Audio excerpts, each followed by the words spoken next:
Hey guys, welcome to my YouTube channel nursing education. आज की video में हम बीएससी नर्सिंग थर्ड ईयर की subject medical surgical nursing second को study करेंगे, जिसमें हम डिस्कस करेंगे definition of breast cancer, clinical manifestations and risk factors of breast cancer. So let's discuss about a breast cancer. First of all, definition of breast cancer.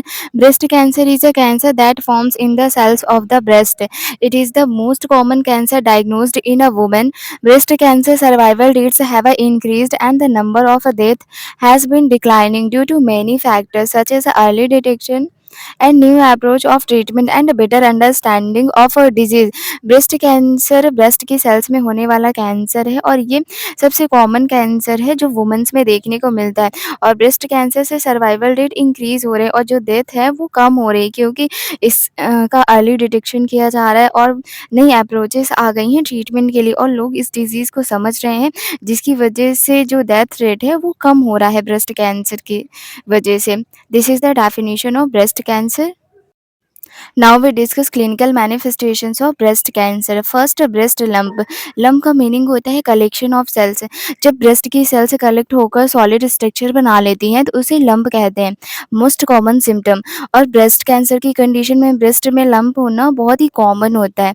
Usually painless, hard, irregular and non mobile. और ये जो lump होता है उसकी वजह से breast में pen नहीं होता और ये हार्ड होता है और इसका शेप एंड साइज इरेगुलर होता है एंड नॉन मोबाइल होता है। मीन्स कि बॉडी के अदर पार्ट्स में ये स्प्रेड नहीं होता है, ब्रेस्ट में ही ये प्रेजेंट होता है, मूव नहीं करता है।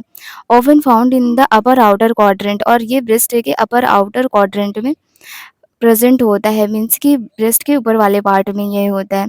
Fixed to surrounding tissues in advanced cases. और जब ब्रेस्ट कैंसर एडवांस स्टेज में होता है तो जो टिश्यू होते हैं उसके आसपास के लम्ब के वहीं से वो फिक्स हो जाता है।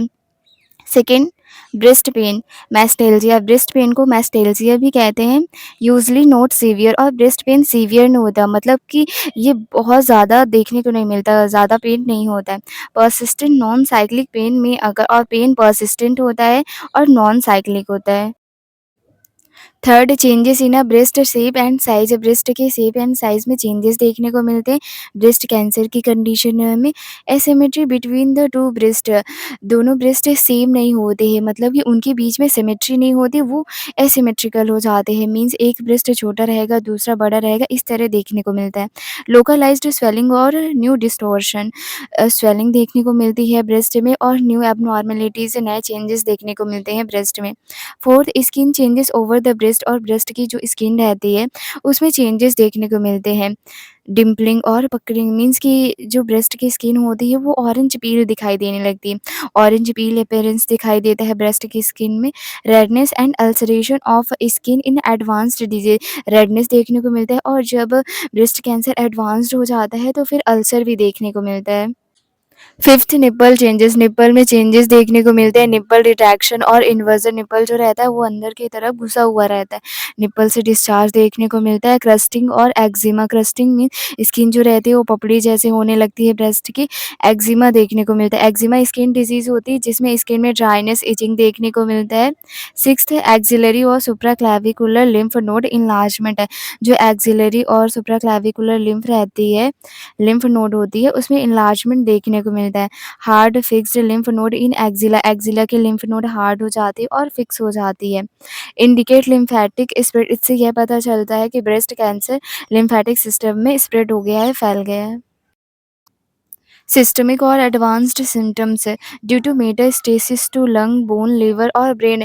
और जब कैंसर पूरी बॉडी में फैल जाता है तब पेशेंट में सिस्टमिक और एडवांस सिम्टम्स देखने को मिलते हैं। Bone pen, bone metastasis. जब कैंसर बोन में फैल जाता है तो उसे बोन मेटास्टेसिस कहते हैं। इसकी वजह से बोन में पेन होता है। डिसएपनिया, कफ, लंग इन्वॉल्वमेंट। और जब कैंसर लंग में फैल जाता है तो उसकी वजह से डिसएपनिया होता है, मीन्स कि पेशेंट को सांस लेने में दिक्कत होती है, कफिंग होता है। Jaundice, abdominal discomfort, liver involvement. और जब कैंसर लिवर में फैल जाता है तो उसकी वजह से पेशेंट को बार बार जॉन्डिस होता है और एब्डोमेन में डिस्कम्फर्ट होता है, मतलब कि उसके एब्डोमेन में कोई ना कोई दिक्कत बनी ही रहती है। हेडेक, सीज़र्स, ब्रेन मेटास्टेसिस और जब कैंसर ब्रेन में फैल जाता है तो उसे ब्रेन मेटास्टेसिस कहते हैं। इससे पेशेंट को हेडेक होता है, सीज़र्स होते हैं, फटीग, अनएक्सप्लेन्ड वेट लॉस और पेशेंट को बहुत ज़्यादा फटीग होता है, वीकनेस लगती है और बहुत ज़्यादा उसका वेट लॉस होता है। Inflammatory breast, rapid onset redness, breast में रेडनेस देखने को मिलती है, warm swelling, tender breast, breast में स्वेलिंग देखने को मिलती है और टेंडरनेस होता है, मीन्स कि ब्रेस्ट में टच करने पर पेन होता है। थिकेंड स्किन, स्किन जो रहती है वो थिक हो जाती है, मोटी हो जाती है। Now we discuss risk factors of breast cancer. Risk factors can be genetic, hormonal, reproductive, lifestyle and environmental. Genetic factors की वजह से ब्रेस्ट कैंसर हो सकता है, हार्मोनल फैक्टर्स की वजह से हो सकता है, रिप्रोडक्टिव फैक्टर्स की वजह से हो सकता है, लाइफस्टाइल की वजह से हो सकता है और इन्वायरमेंटल फैक्टर की वजह से ब्रेस्ट कैंसर हो सकता है। फर्स्ट, एज है। Risk increase with age specially after 40 years. 40 years के बाद ब्रेस्ट कैंसर होने का रिस्क बढ़ जाता है। Second, family history. Breast cancer in a first degree relatives, mother, sister, daughter, specially if diagnosed at a young age. Breast cancer जो first degree relatives होते हैं उनमें ज़्यादा देखने को मिलता है। जैसे कि अगर किसी वुमन को यंग एज में ब्रेस्ट कैंसर डायग्नोज होता है तो उसकी जो सिस्टर होंगी और जो होने वाली डॉटर होंगी तो उन्हें ब्रेस्ट कैंसर होने का रिस्क रहता है। Third, genetic mutation. Genetic mutation की वजह से ब्रेस्ट कैंसर हो सकता है। जेनेटिक म्यूटेशन का मतलब होता है जीन्स में चेंजेस। अगर जीन्स में कोई चेंजेस होते हैं तो उसकी वजह से ब्रेस्ट कैंसर होने का रिस्क रहता है। Fourth, reproductive factors. First, early menarche less than 12 years. अगर मेनार्की, मेनार्की का मतलब होता है फर्स्ट मेंस्ट्रुअल पीरियड। अगर फर्स्ट मेंस्ट्रुअल पीरियड 12 ईयर से पहले होता है तो उस वुमन को ब्रेस्ट कैंसर होने का रिस्क रहता है।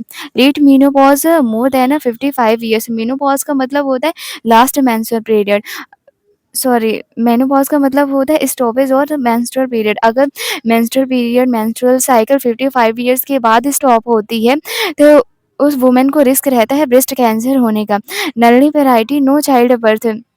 जो नल्ली पैरस वुमन होती हैं, मीन्स कि जिनने एक भी चाइल्ड बर्थ नहीं किया होता है, एक भी बच्चों की डिलीवरी नहीं की होती है, उन्हें रिस्क रहता है ब्रेस्ट कैंसर होने का। फर्स्ट प्रेगनेंसी आफ्टर एज 30, और जिन वुमेन्स की फर्स्ट प्रेगनेंसी मीन्स पहली प्रेगनेंसी 30 ईयर्स के बाद होती है, उन्हें भी रिस्क रहता है ब्रेस्ट कैंसर होने का। Short duration of breast feeding और नो ब्रेस्ट फीडिंग, और जो वुमेन अपने बच्चे को ब्रेस्ट फीड नहीं कराती हैं या फिर बिल्कुल भी ब्रेस्ट फीड नहीं कराती या फिर बहुत कम ब्रेस्ट फीड कराती है, उन्हें रिस्क रहता है ब्रेस्ट कैंसर होने का। Fifth, hormonal factors. Long term use of hormonal replacement therapy.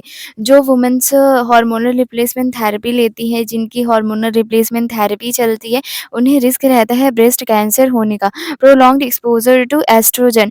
जो वुमेन्स लंबे टाइम से एस्ट्रोजन से एक्सपोज्ड होती हैं, उन्हें रिस्क रहता है ब्रेस्ट कैंसर होने का।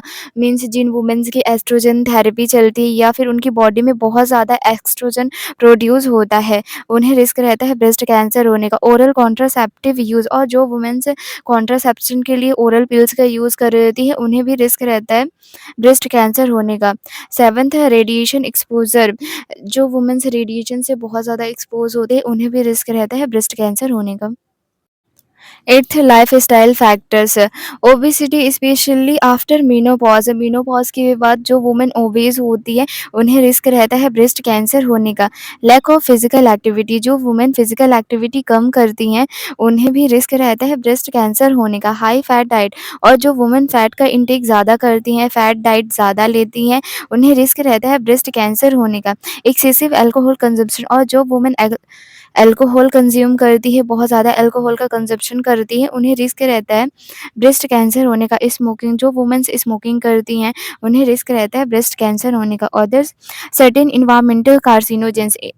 कार्सिनोजेंस का मीन्स होता है कैंसर कॉजिंग फैक्टर्स। एनवायरनमेंट में कुछ ऐसे फैक्टर्स होते हैं जो कैंसर कॉज कर सकते हैं, जिसकी वजह से ब्रेस्ट कैंसर होने का रिस्क रहता है। This is all about breast cancer. Thank you so much. If you like my video, then like, subscribe and share my channel.